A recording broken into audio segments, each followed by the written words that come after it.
वो किसी धर्म के जुलूस में नहीं जाएगा। धर्म आपके दिल में था, किसी ने दिल से निकाल करके उसको बाहर लड़ाने के लिए खड़ा कर दिया। मोको कहां ढूंढे रे बंदे, मैं तो तेरे पास में। ना मैं मंदिर, ना मैं मस्जिद, ना काबे कैलाश में, ना मैं जप में, ना मैं तप में, ना मैं व्रत उपवास में। खोजी हो तो टूटे मिलो पल भर की तलाश में। और कहे कबीर सुनो भाई साधो, मैं तो हूँ विश्वास में। वो जो आपके अंदर भगवान था, उसको उन्होंने बाहर खड़ा करके केवल लड़ाई करवाया है। हिंदू बना मुस्लिम, मंदिर बना मस्जिद, हिंदुस्तान पाकिस्तान कब्रिस्तान। आज आखिरी वाक्य कह के जा रहा हूँ, आप कहते हो 100 में 90 हम हैं, तो फिर सरकार उनकी कैसे बन रही है?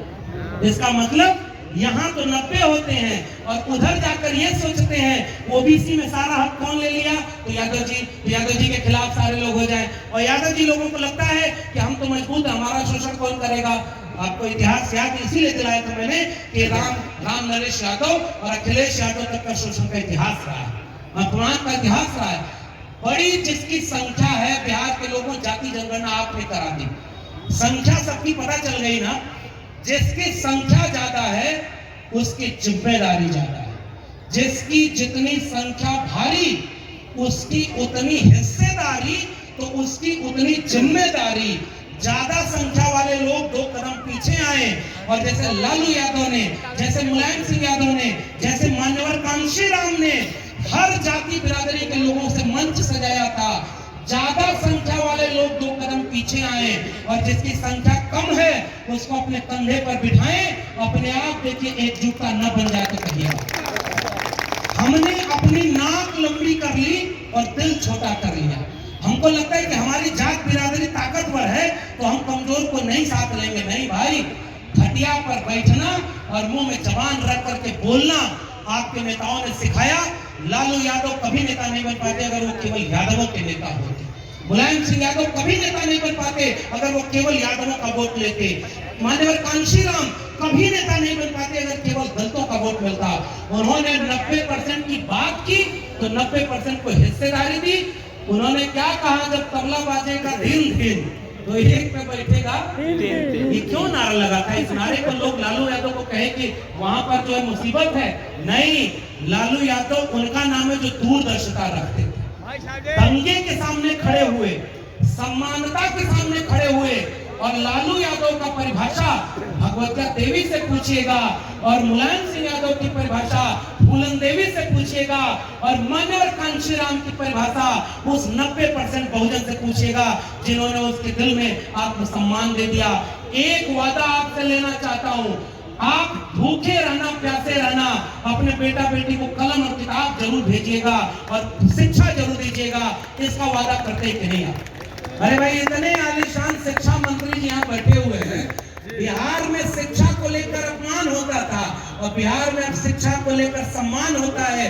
पूरे देश में कहिए कि अगर शिक्षा मंत्री कोई हो तो ऐसा पढ़ा लिखा और विद्वान और अपने विचारधारा को लेकर कमिटेड होना चाहिए। तो पिताजी ने कहा कि उनकी आत्मा का है, तो कहा ऊपर है, तो कहा वहां कोई दिक्कत, कहा दिक्कत है, गाय गोदान कर दीजिए। अब बिहार के लोगों को पता नहीं गोदान किस नाम पर मांगा था, तो कहा आत्मा वहां दादाजी तक कैसे पहुंचेगी। तो उन्होंने कहा कि हम हैं ना उनके प्रतीक धरती पर, हमको देंगे तो उनको मिल जाएगा। तो नई वाली गाय लेकर चले गए। कुछ दिन बाद वो आदमी आया और फिर पूछा कि दादाजी कैसे हैं, तो कहा गाय का बढ़िया दूध पीते हैं, बस रात में सोने के लिए दिक्कत होती है, वो चारपाई अगर मिल जाती। तो कहा चारपैया दादाजी तक कैसे पहुंचेगी, तो कहा हम हैं ना धरती पर, हमको देंगे तो उनको पहुंच जाएगी। नई चारपाई पिताजी देकर चले गए। तीसरे दिन आए और तीसरी बार जब आए तो कहे कि आज पिताजी कैसे, तो कहे नई वाली गाय का बढ़िया दूध पीते हैं और बढ़िया चारपाई पर सोते हैं। देखो दिक्कत ये है कि डेरी आंसोल घूमने में साइकिल नहीं है, पैदल जाना पड़ता है। अगर नई साइकिल मिल जाए तो काम हो जाए। तो वहीं उनका एक पोता बैठा हुआ था जो कलम और किताब से दीक्षित हो गया था। उसने कहा कि ये आदमी झूठ बोल रहा है, पिताजी आपने साइकिल, गाय और चारपाई जो भेजी है वो दादाजी को मिली ही नहीं। तो वो आदमी कहा तुमको कैसे पता नहीं मिली, तो उसने कहा दादाजी हमको चिट्ठी लिखकर भेजे कि तुम्हारा भेजा हुआ हमको कुछ नहीं मिला। अब वो आदमी गुस्से में कहा कि ये चिट्ठी तुम्हारे पास किस रास्ते आई, तो वो लड़का बोला उसी रास्ते जिस रास्ते आपने गाय भेजी थी, चारपाई भेजी थी और साइकिल भेजी थी। ये अंधविश्वास इसलिए क्योंकि आपने शिक्षा की अहमियत नहीं समझी। अगर आप शिक्षित और जागरूक होंगे तो धर्म खतरे में नहीं होगा, कलम खतरे में होगी। आपका बेटा बेटी स्कूल बचाने जाएगा, वो किसी धर्म के जुलूस में नहीं जाएगा। धर्म आपके दिल में था, किसी ने दिल से निकाल करके उसको बाहर लड़ाने के लिए तैयार कर दिया। मोह को कहां ढूंढे रे बंदे, मैं तो तेरे पास में। ना मैं मंदिर, ना मैं मस्जिद, ना काबे कैलाश में, ना मैं जप में, ना मैं तप में, ना मैं व्रत उपवास में। खोजी हो तो तुरते मिलो पल भर की तलाश में। और कहे कबीर सुनो भाई साधो, मैं तो हूँ विश्वास में। वो जो आपके अंदर भगवान था, उसको उन्होंने बाहर खड़ा करके केवल लड़ाई करवाया है। हिंदू बना मुस्लिम, मंदिर बना मस्जिद, हिंदुस्तान पाकिस्तान कब्रिस्तान। आज आखिरी वाक्य कह के जा रहा हूँ, आप कहते हो 100 में 90 हम हैं, तो फिर सरकार उनकी कैसे बन रही है? इसका मतलब यहाँ तो 90 होते हैं और उधर जाकर ये सोचते हैं ओबीसी में सारा हक कौन ले लिया, तो यादव जी के खिलाफ सारे लोग हो जाएं। और यादव जी लोगों को लगता है कि हम तो मजबूत हैं, हमारा शोषण कौन करेगा। आपको इतिहास याद इसीलिए दिलाया था मैंने कि राम नरेश यादव और अखिलेश यादव तक का शोषण का इतिहास रहा है, अपमान का इतिहास रहा है। बड़ी जिसकी संख्या है, बिहार के लोगों जाति जनगणना आपने करा दी, संख्या सबकी पता चल गई ना। जिसकी संख्या ज्यादा है उसकी जिम्मेदारी ज्यादा है, जिसकी जितनी संख्या भारी उसकी उतनी हिस्सेदारी, तो उसकी उतनी जिम्मेदारी। ज्यादा संख्या वाले लोग 2 कदम पीछे आए और जैसे लालू यादव ने, जैसे मुलायम सिंह यादव ने, जैसे मान्यवर कांशीराम ने हर जाति बिरादरी के लोगों से मंच सजाया था। ज्यादा संख्या वाले लोग 2 कदम पीछे आए और जिसकी संख्या कम है उसको अपने कंधे पर बिठाएं। अपने आप देखिए एकजुटता न बन जाए तो कहिए। हमने अपनी नाक लंबी कर ली और दिल छोटा कर लिया।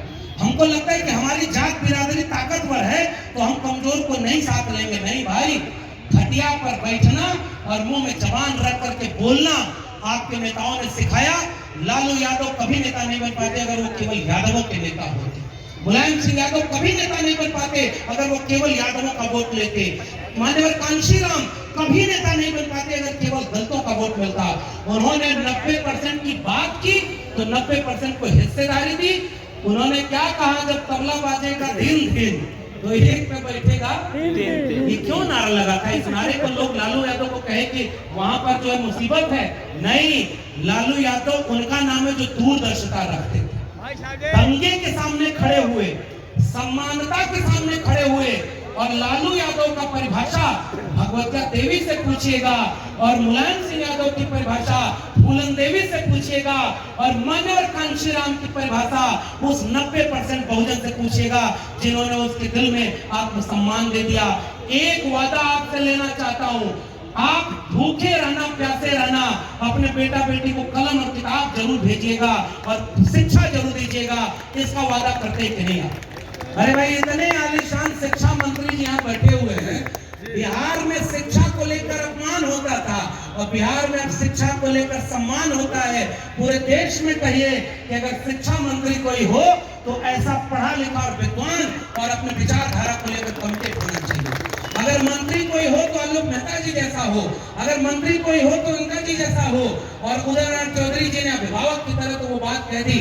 हमारे यहाँ सतीश भाई हैं, फतेह बहादुर जी हैं, हम आपको हिम्मत देकर जा रहे हैं, लेकिन उससे ज्यादा डेहरी आंसोल के लोगों, हम आपसे हिम्मत लेकर जा रहे हैं हम, क्योंकि आज इस देश में दंगे का माहौल बनाया जा रहा है। समाजवादी लोगों, हमने और आपने समाजवाद और सामाजिक न्याय का लाभ लिया है। अगर हम इस संविधान को नहीं बचा पाए तो इसका दोष किसी अनपढ़ गवाह को नहीं दे सकते जो इस समय कोई ठेला चला रहा है।